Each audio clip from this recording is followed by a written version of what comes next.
it's nicer in here. Oh my God, does that ever feel nice?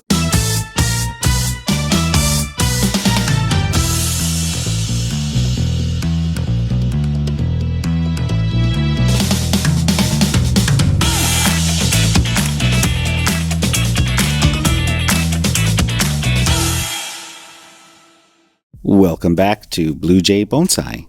And on today's episode, James, Derrick, and I go to visit Ray's nursery. Hello, Jay. Hello, Blue Jay. Good morning, Ray. So if you're starting off, the first question you ask yourself is, how do I protect what I'm buying? That determines everything you do from that point on. If you live in an apartment, your conditions are completely different. Now you go, oh, well, I got a balcony, so that limits my choices. That limits how I'm going to protect the plant material that I've already got. Here, the most snow I ever got in here is 7 feet. Wow. So I leave everything you see where it's sitting, that's where it sits. See, now you see, this is the time to go looking. But everybody's putting everything away because all the so now you get to see color. You go, oh, look at that! I like that color because they're all the variance in color is tremendous. And so you'll find an unusual variety like that one's really red, but this one's more orange, and over there is a little darker. But now you can see trunk line. Yeah, trunk line. These were planted this spring. They were only 3 inches tall. Tamarind maples grow really fast. No kidding. But this one's easy. I'm gonna cut this little guy out. I'm gonna cut this guy here, and I'm gonna leave this, and I'm gonna cut him here. That's it. If you only had one tree, you would sit here and say, okay, how am I gonna, I go, you got nothing. So my reasoning is, and the way I like to do things is, the most important thing for me when I look at bonsai is nabari and trunk. It's the most important thing. The rest of branches, you look and go, oh, look at the branches. I'm going to buy it. Well, you don't buy it because of the branches. You're looking at trunk movement. First thing that catches everybody is trunk movement.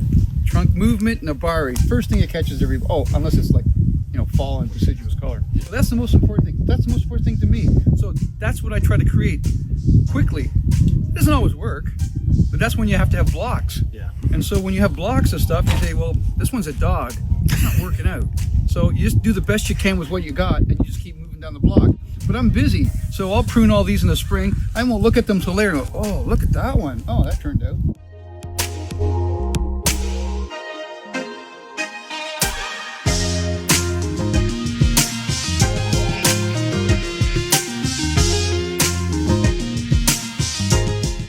Cut there, and I brought up this leader, and I tied it. On every single one I did that, another leader came up. Again. And if you look at each one, you'll see a double leader. Almost invariably is a double leader. This is a bur oak. See the corkiness? Produces a tremendous amount of cork. And the leaves scale down, but someone has to work on it. But I haven't done that. Well, the bark is amazing. Well, it's native. It grows wild all over Ontario.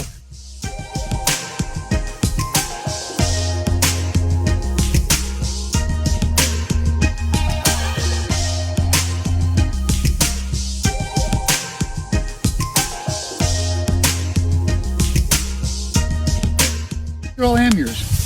Now you can see, that's just a seedling. That's 1, 2, 3, 4 years old, 4 to 5 years old.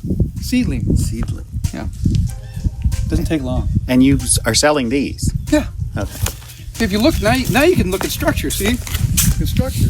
You can look and see all the leaves are that's off. a nice one. The color is thick. You can find all kinds of unusual things. There, but there's a left branch there.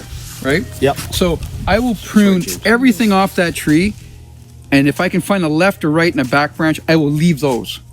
But if I only have a left branch, that's what I'm going to leave, and I'm going to take everything else off, because now that left branch will be a very strong branch.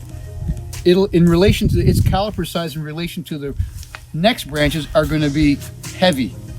Right? So then, as I go along and I find the right branch, I'll leave that one. So the left branch will be heavy. The right branch will be a little lighter. The back branch, as I move up the tree, you start leaving a branch when you take all the rest off. Then the scale comes in. And then after that, you don't take any more branches off. You just start ramifying, right? Because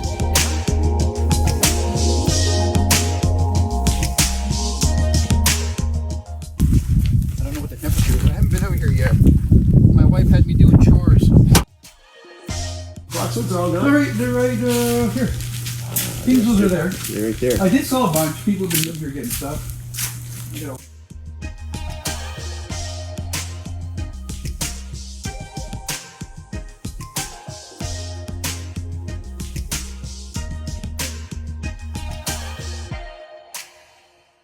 This is a crabapple. This is Cibolii. It's a Cibolii gives you the beautiful miniature golden fruit. The fall color is spectacular, and the fruit hangs. It stays there. These are coming off. The fruit stays on it all winter. All winter. So it's very, very nice. It's beautiful. Wonderful tree. I guess you could air layer it because this looks like a graft here, right? It's grafted right Yeah. here. It's a chisel graft there. See this? You didn't say anything about these things. Oh, I didn't notice that. Okay, You're all right. So it's like an air layer, I guess. well, it's an old system. Air layering. tourniquet. That's right. Air layering comes from China, and it worked its way through the Silk Route and went to Europe. That's how they got it. But the tourniquet method is probably the easiest method, because what people will do is they'll air layer and they'll take away the bark and get down and take away the cambium and get into that and strip it down and then pack it with sphagnum and tie the plastic. Everyone knows how to do this. So they do that. But then you got to water that. Or you can do it like the container down there, put a container. You got to water that. I don't have time for that. You don't do it right away. You just wait until around May or June when there's leaves out there and they're starting to photosynthesize and then sap and they're producing carbohydrates and they're going down. You put a tourniquet on here. So I thought, I'll put a tourniquet on. I was like, oh, I know what I'll use. I'll use zip ties. Zip ties, really modern technology.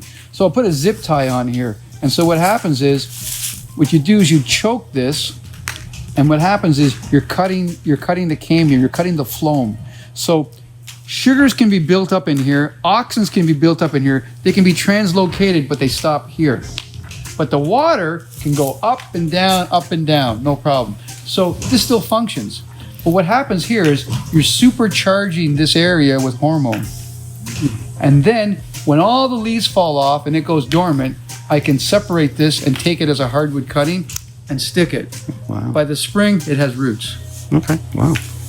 Really? I don't even have to go mess around with it.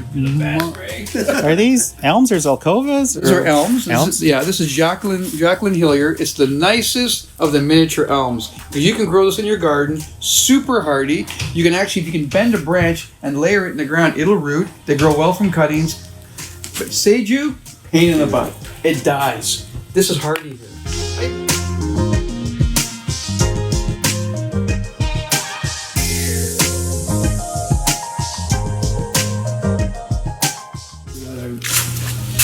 These ones? Those are shimpakus.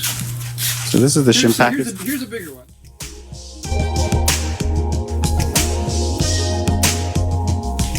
This is gorgeous. That is incredible. Unfortunately, you're going to put a tree in. I know. If that was on the And outside, my wife saw it. could you imagine? She says, that's what Mike said. He goes, Ray, he says, you got to get that on the outside. I Yeah. said, interior atmosphere when you're firing is different than the exterior. That is like a crackle in it. It's a crackle. It's called crazing. It's a crazing on the glaze. Oh, wow. Oh, Look at that. these are orbe, special Chinese glazes. Spin it a little. Let me see. Oh, Yeah, that's nice. love it. All right, sold. And it causes the glaze to run, and it gives you that aged look, and it gives you those lines. And the more prominent way is this one here. Here's more ash marks. That's when the flame hits it with the ash. That is nice. And it hit here, and it hit I it over here, love and it caused that. it to run, and it does the interior. Yeah, that's a nice That's one. another one. That's another orbe glaze. Jeez, it's gorgeous. Nice, Ray.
you see, this is pumice. See, nice, nice to work with, light. Good in a bonsai pot. No, because this is what you do. Yeah. You can take a regular saw, and cut it flush, so now it sits on the sui band. Yeah. And then you can wire it into a pot, and what you do, you carve it with a nail. Yeah. It's so easy. Oh, I mean, I can take my nail and take chunks of it off. Yeah. That's why pumice is great. Beautiful. Look, it's so emerald green, the moss. Gorgeous. Yeah.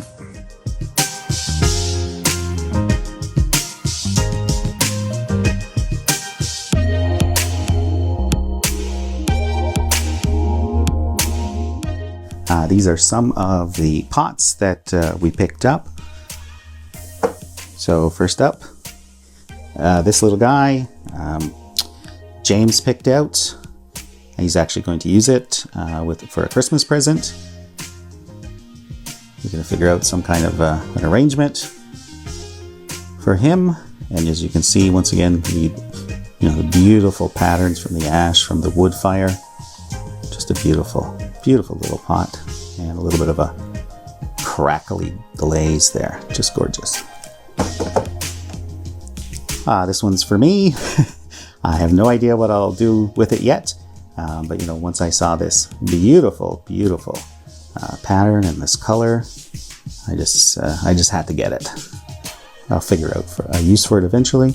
So once again, you see the signature there. Beautiful. And last but not least, this is another one for James.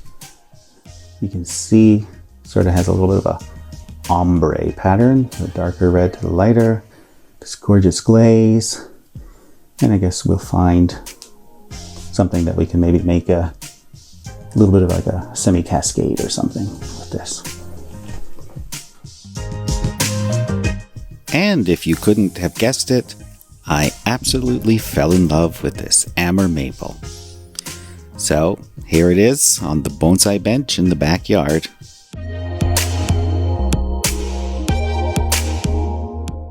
I'm looking forward to playing with this tree in the spring. And Derrick picked up an amber maple as well. So thanks for coming along on the tour with us. And special thanks to Ray for a wonderful day full of knowledge, trees, bonsai pots, and laughter.